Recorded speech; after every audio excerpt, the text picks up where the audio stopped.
Retour sur le plateau de la feuille de match en compagnie de maître Pascal Bon qui va devoir défendre dans la parole à la défense Erwin Haaland, accusé donc de plagiat, copier Mbappé, donc dommages et intérêts, droits d'auteur, etc.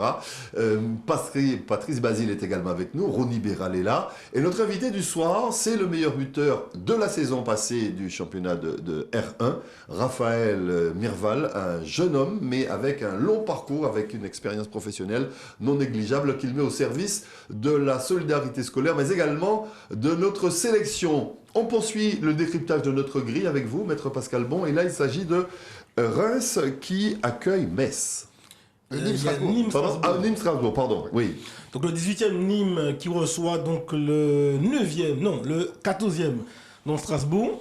Avec bon voilà deux équipes qui bon voilà Nîmes qui sort de ces deux défaites et match nul je crois, et Strasbourg bon pas de chance face à Paris 4-1, mais a quand même eu la chance de marquer. Donc on sent qu'une équipe de Strasbourg, voilà, j'anticipe déjà, qui est capable de gagner ce match-là dans une victoire de rang, puisqu'il est 14e face à Nîmes qui est proche de la relégation.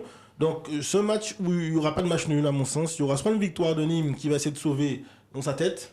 Nous ont sorti des fois des matchs acceptables, mais on a aussi Strasbourg qui chaque fois face au gros n'a pas tenu, mais quand même réussit toujours à marquer. Donc je pense qu'il y aura une victoire dans ce match-là, il n'y aura pas de match nul entre Strasbourg et Nîmes. De toute façon, ce match-là, il est très difficile à pronostiquer parce que on a deux équipes qui vraiment n'ont pas vraiment d'arguments supérieurs ou inférieurs à opposer l'un à l'autre.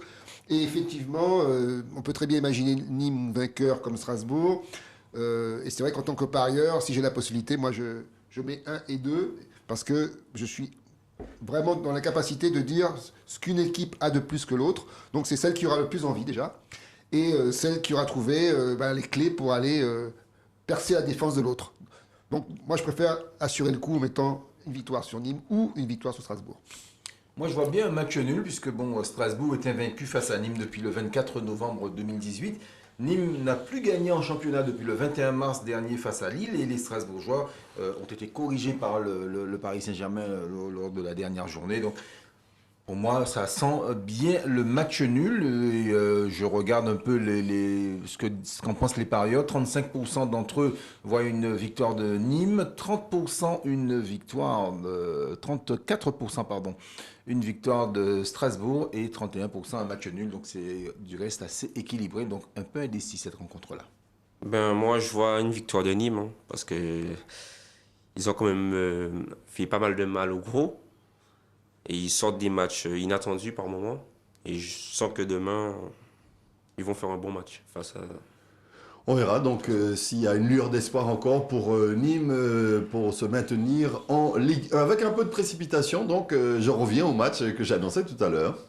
Oui, Reims-Metz, donc le 12e contre le 10e, donc ils sont très très proches au classement. Donc là aussi, ça sera un match intéressant à regarder, je pense, puisque d'aucuns ici, depuis quelques semaines, nous louons donc le jeu produit par Metz, hein, une équipe inattendue à ce niveau cette année. Donc face à une équipe de Reims aussi, qui n'en a pas eu à démériter dans le dernier match, je vois bien une victoire de Metz, tout de même, ou un match nul, mais en tout cas, ça va quand même être intéressant à regarder ce match-là. Reims a prouvé dernièrement que c'était une équipe dure à jouer. C'est une équipe qui est teigneuse, si on peut dire ça comme ça, et qui fait un petit peu mal aux équipes qui la rencontrent. Donc, effectivement, Reims a eu de très très bons résultats dernièrement. Et Metz avait bien commencé aussi. Metz a été une équipe qui a gagné quelques beaux matchs, mais qui quand même maintenant commence un petit peu à faiblir. On sent que voilà, ils ont un peu épuisé leur force d'attaque.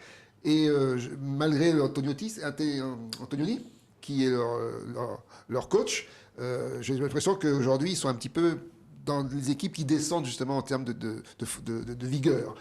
Donc Reims, encore une fois, est une équipe qui a prouvé qu'elle était vraiment capable d'aller chercher même les meilleurs. Donc non, mais moi je reste sur Reims, donc ce serait pour moi une victoire de Reims sur ce match-là. Mais moi, pas du tout. Je ne vois pas les Rémois l'emporter parce qu'à domicile, en général, Reims n'aime pas faire le jeu. Reims qui ne perd plus, et Metz qui ne gagne plus, déjà. Compliqué donc pour moi ce match-là. Malgré maintenant la méforme Messine, j'ai envie de vous dire que Reims ne l'emportera pas. D'ailleurs, les Metz restent sur 3 matchs sans défaite face aux Rémois, dont 2 victoires consécutives. Et puis, il faut savoir également qu'au cours des 68 confrontations précédentes, Reims a gagné 25 fois, Metz 23, et il y a eu 20 matchs nuls entre les deux équipes. Donc, moi, je vois bien tout sauf une victoire rémoise. Donc, si vous avez compris, je vois bien le match nul ou encore la victoire de Metz à domicile. Les Messins qui n'ont plus rien à perdre dans ce championnat, donc au contraire, tout à gagner. Donc, je les vois bien l'emporter là-bas, même si les parieurs optent à 41% pour une victoire rémoise à domicile. Ben, moi, ce ne sont pas des équipes que je regarde, mais je vais mettre match nul, selon moi. Un match nul ou un résultat nul? Un résultat nul. Parce que le match peut être nul aussi. Non, je vous taquine, hein, parce qu'il y a des matchs nuls pour des résultats nuls. On poursuit notre décryptage et là, j'ai envie de dire, on poursuit sur notre lancée.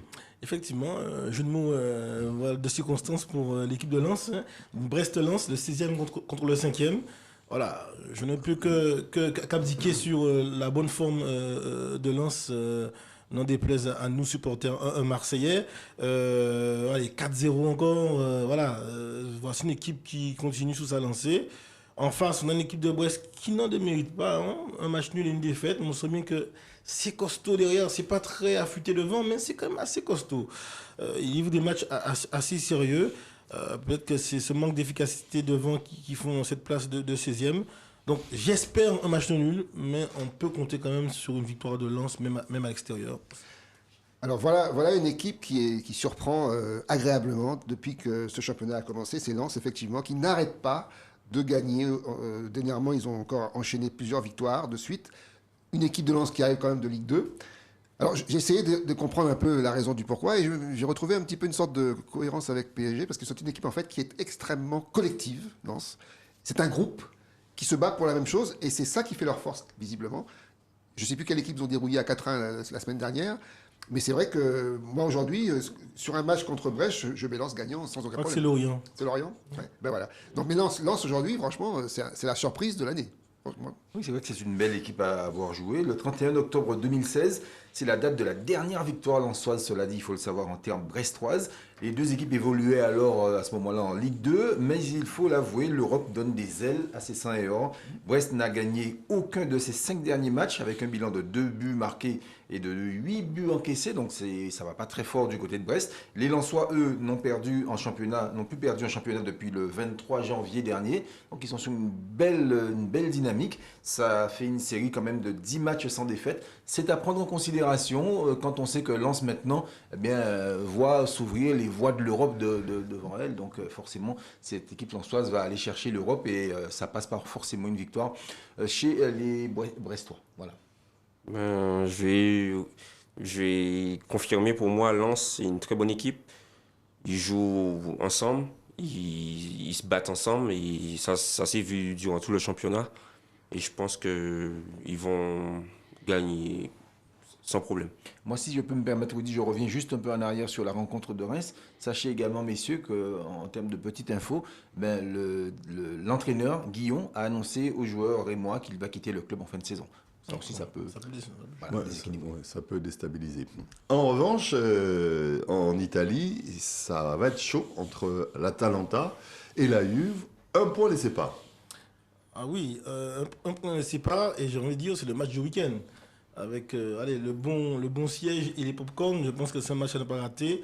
Et donc, qui dit un match à ne pas rater entre 3e et 4e de ce championnat italien, on a l'impression que sur ce match-là, il ne faut pas prendre de risques et faire une couverture totale. Pourquoi? Parce que de jour au jour, pareil, on a une Atalanta qui, je l'ai dit, se décomplexe, il joue un football quasi total pour un club italien.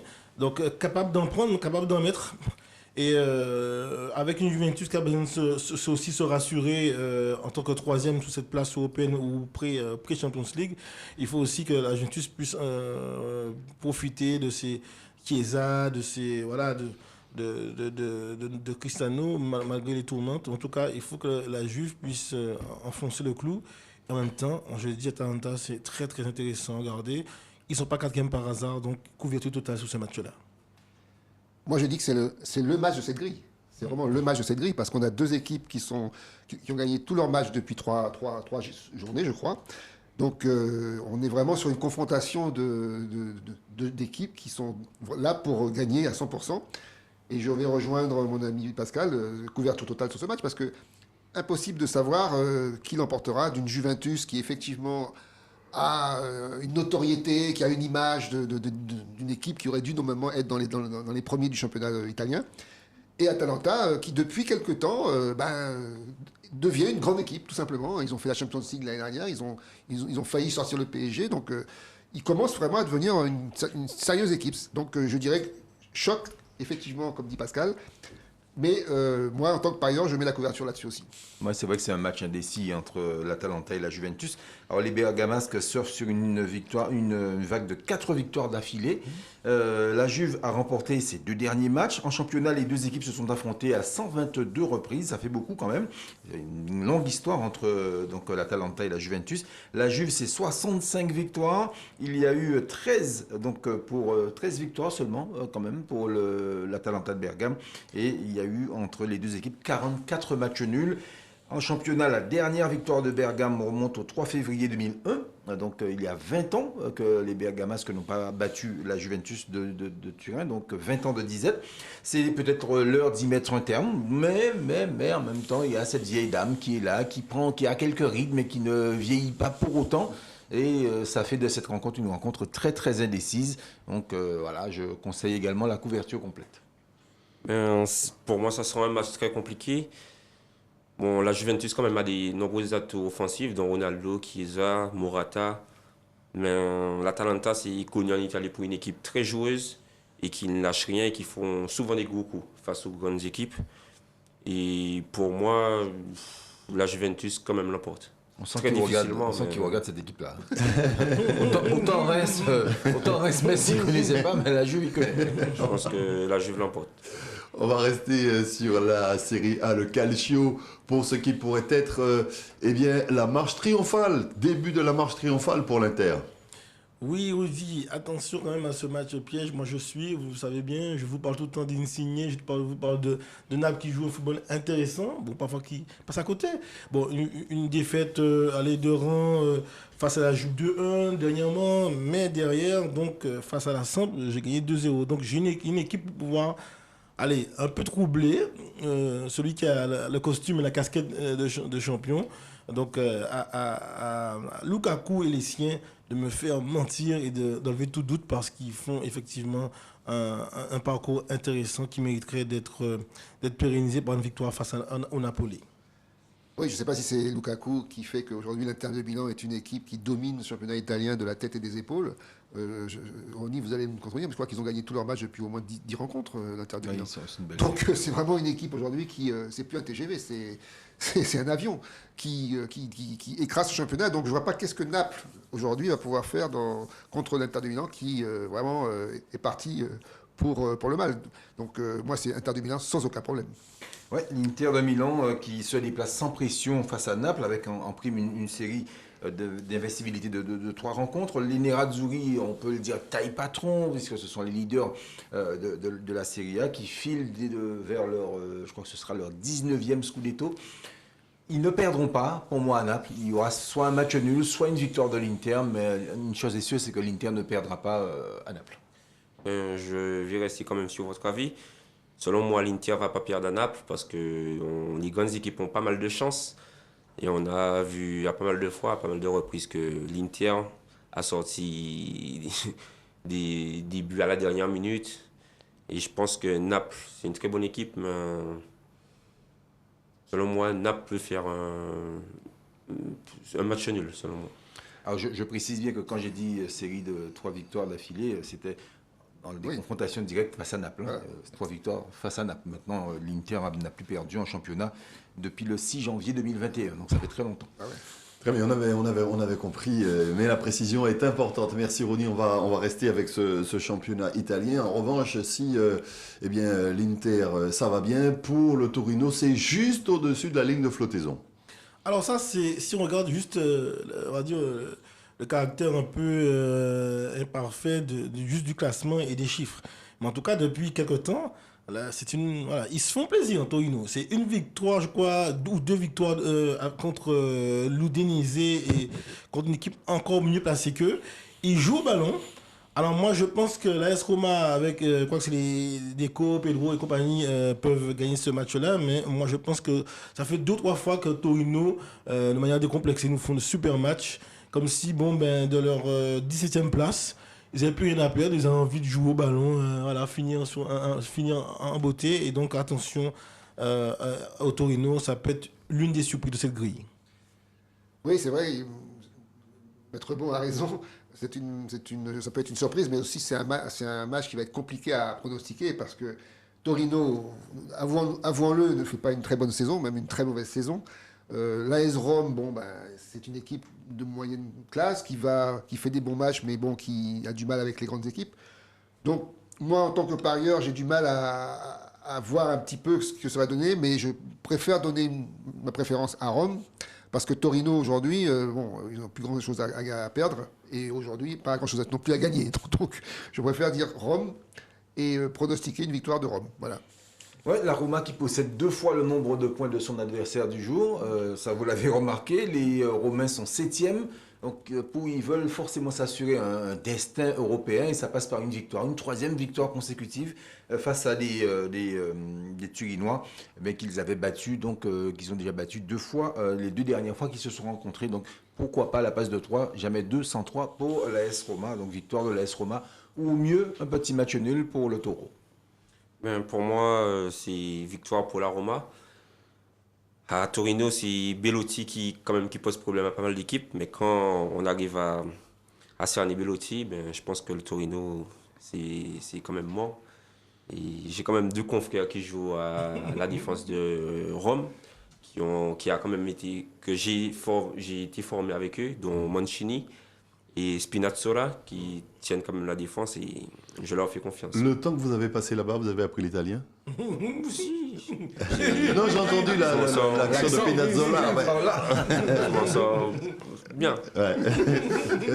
Très bien. On reste toujours sur cette grille qui vaut 500 000 €. Il faut la valider. Si vous voulez apprendre l'italienne, je suis d'accord. J'ai pas osé. Une grille qui vaut 500 000 € si vous la validez. Dimanche avant 8h55, on va quitter ce championnat d'Italie pour la Bundesliga avec l'équipe qui héberge votre client, Maître Pascal Bon. La Bundesliga ou le championnat anglais? Non, Bundesliga. À mon avis, c'est Dortmund, oui. Dortmund contre Werder de Brême. Werder de Brême. Voilà, vous me titillez sur mon client. C'est vrai que c'est pas parce qu'il y a une grosse déception due à l'élimination, avec la débauche d'énergie qu'il y a eu, qu'il ne faudra pas compter sur un Werder de Brême très très modeste. Il faut le dire, cette année, c'est une année sans, une saison blanche et sèche pour le Werder de Brême. Donc, sans Dortmund va se refaire face au Werder. Ce match-là, je compte sur Haaland et les siens. Je ne sais pas si Roy sera revenu de blessure, mais en tout cas, voilà, j'espère que Dortmund devrait gagner ce match-là. Alors, je ne sais pas s'il limite Mbappé, Haaland, mais pour l'instant, il est un petit peu en panne. C'est tout ce qu'on peut voir, parce qu'apparemment, je pense aussi qu'il n'a pas réussi à sauver son équipe. Donc, je dirais qu'aujourd'hui, il n'y a plus que le championnat d'Allemagne pour se rattraper. Et c'est vrai que Dortmund, ils ont quand même une équipe qui est largement supérieure à Werder de Brême. Et c'est vrai que Werder de Brême n'a pas grand-chose à opposer à un Dortmund qui aura soif de revanche. C'est incontestable. Un Haaland qui a envie effectivement de prouver qu'il est, comme on dit, qui déjeune à la table des grands, et donc celle d'Mbappé, et donc qui voudra peut-être se rattraper à ce moment-là. Donc je préfère dire en plus chez eux que Dortmund va manger le Werder de Brême. Ça sent quand même la fin de cycle pour cette équipe de Dortmund. On sent que là, on va passer à autre chose. Il y aura des départs à l'intersaison, donc l'équipe va beaucoup bouger. L'élimination en Ligue des Champions, donc à mon avis, va accélérer les choses. Ce sera quand même un duel déséquilibré entre ces deux formations, avec Dortmund qui en général assure l'essentiel à domicile. Les jaunes et noirs qui ont remporté leurs deux dernières confrontations, donc face au Werder de Brême. Donc à mon avis, victoire de Dortmund sans souci, un avis que partagent les parieurs, puisque 79% d'entre eux voient Dortmund s'imposer face au Werder de Brême. Pour moi, le Dortmund va s'imposer. De 2 buts d'écart. Et... Vous avez les buteurs? Non, Non. putain. Haaland. Moi, je pense que Haaland peut marquer dans ce Oui, oui, match-là. oui. Vous pensez? Oui. Oui. Ouais, ça, On lui fera, voit au moins un but de Haaland. ça lui fera du bien au moral après cette élimination en Ligue des Champions. On comptait sur lui, justement. C'est la raison pour laquelle c'est votre client ce soir, Maître Pascal Bon. Et c'est dans un instant, dans la parole à la défense, on comptait sur lui pour tirer le Dortmund, le Borussia Dortmund vers le haut. Mais force est de constater qu'il est passé à côté de cette double confrontation. Vous restez avec nous pour la suite et fin de cette grille qui vaut 500 000 € à valider dimanche avant 8h55. À tout de suite.